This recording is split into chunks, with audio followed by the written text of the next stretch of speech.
Hey guys, so this week I want you to check in on your breakfast specifically. Let's hone in on that one meal, the start of your day. Let's make sure that we're checking off these specific 3 boxes in balance. Before I dive into the 3 boxes, if you're not eating breakfast at all, you definitely want to start there, okay? So we all should be eating some sort of a little breakfast to start our day with fuel, okay? But if you already are eating a consistent breakfast, let's tune in into these 3 check marks. So check number 1, you wanna make sure that your breakfast contains all 3 macronutrients. So a carbohydrate source, a protein source, and a fat source, okay? So for example, an apple is super healthy. We want you to eat apples, but it's only gonna have carbohydrates. So what's gonna happen is your blood sugar is gonna spike up and then it's gonna come crashing back down and you're gonna be starving and tired and looking for something else. That's often when we're like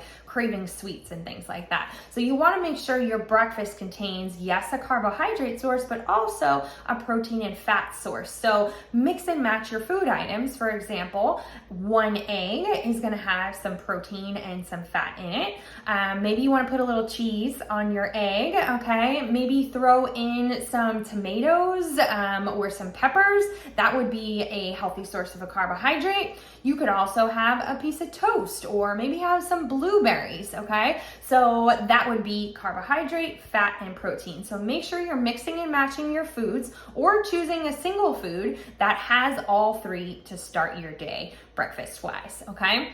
Check box number 2, you want to make sure that your breakfast and all your meals are colorful. So going back to the example that I just used, you could definitely have an egg with cheese and 1 piece of bread. That would have carb, fat, protein, but we're really lacking some vitamins and minerals coming from our fruits and veggies. So load up your egg mash, cheesy mash with some different vegetables like peppers and tomatoes and onions and anything else you can think of that you want to load up that egg mixture.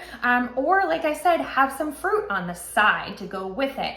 Blueberries, strawberries, raspberries, those are all low glycemic. Okay, so the more colorful your meal is, the better. You want to try to eat the rainbow on a daily basis. So if your meal is looking all just one color, specifically your breakfast, you want to make sure you incorporate some different colors in there.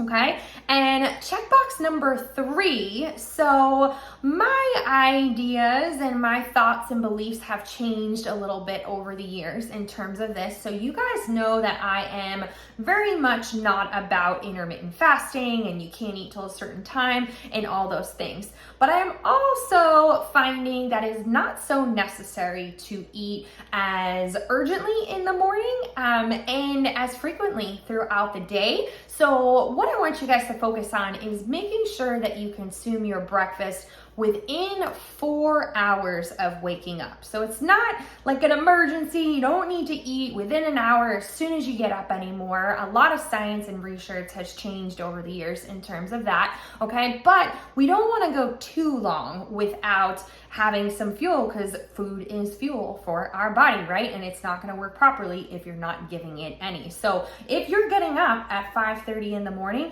you're working out, you're getting ready for the kids for school, you're getting to work, you're starting work, and fast forward, it's 10, 11 o'clock and you're just sitting down having your breakfast. That's definitely too long for your body to go with that workout, that running around, okay, the stress of just getting ready for the day. That's too long without eating breakfast. So I would say 9 o'clock. If you're getting up at 5 a.m. and you're doing all those things, 9 a.m. should be your latest point that you're trying to check that breakfast box, okay? If you're sleeping until 8:30, sure, go ahead and span it till 11:30, 12 if you want to. Everybody's timetable is different, but you want to try to keep it within 4 hours typically of waking up, okay? So your 3 breakfast check marks to work on this week. Number 1, all 3 macronutrients, carb, fat, protein. Number 2, make sure it's colorful. And number 3, try to consume that breakfast within 4 hours of when you get out of bed in the morning. All right, guys, check all 3 of those boxes. And like I said, if you're not eating breakfast at all, start there. Just start consuming something. But if you are, try to work on these 3 boxes and reach out if you have any questions.